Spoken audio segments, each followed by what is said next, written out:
Well, hi everyone. Chris here, and I have an update for you about the LaPine Titan drive that I have on the bench, and some very good news to report. First, if you haven't seen the video about this drive, here is a clip of what it sounded like starting up. It had something that sounded like a rattle inside. Sounded like a loose part. Here, check it out.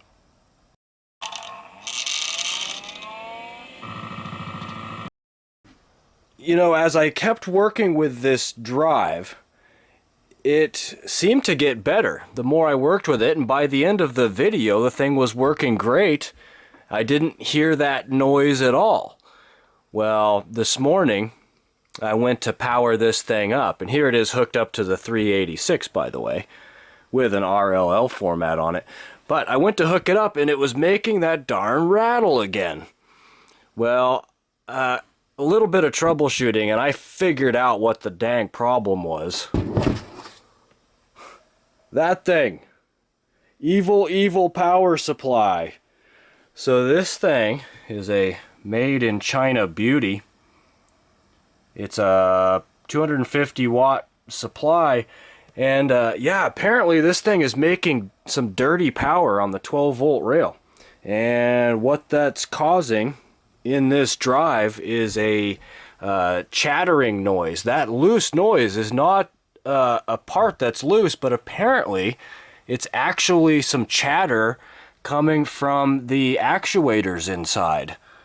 So yeah, and I figured that out because when I was hooked to this 386, it has a very nice clean startup sound. So here, check it out.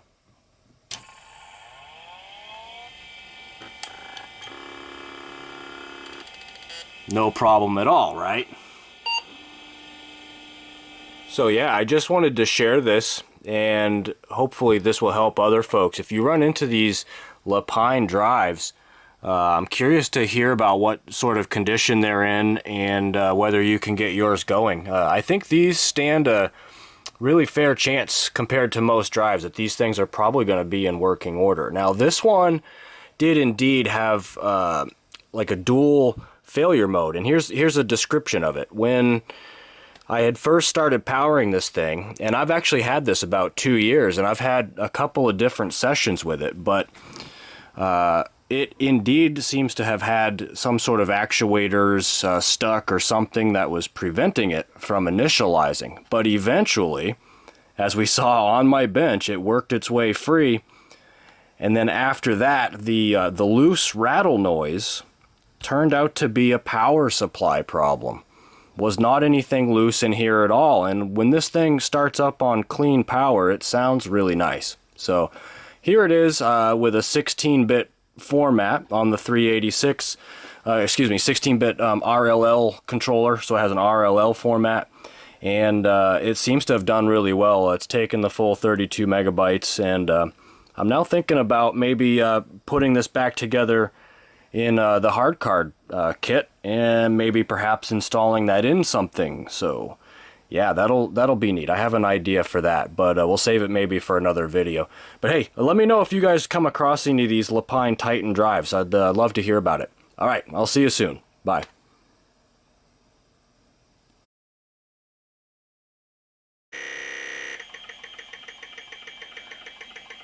Well, you didn't think I was going to let you go that quickly, did you? We got to get in some benchmarks. We can see already too, full stroke time of 141 and a quarter milliseconds. This thing's pretty slow. But it does say in the specs that the average seek time should be 65 milliseconds.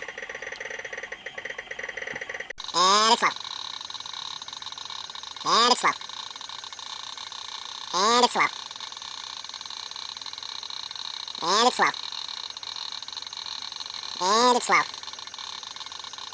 Slow.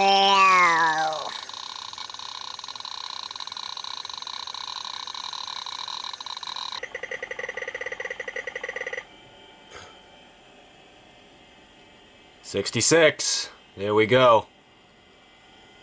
The average time is supposed to be 65, so this thing's coming in right on spec. Not the greatest performer in the world, but still a nice little drive. Alright guys, there you have it. There you have it. That's the LaPine Titan. Let's shut her down.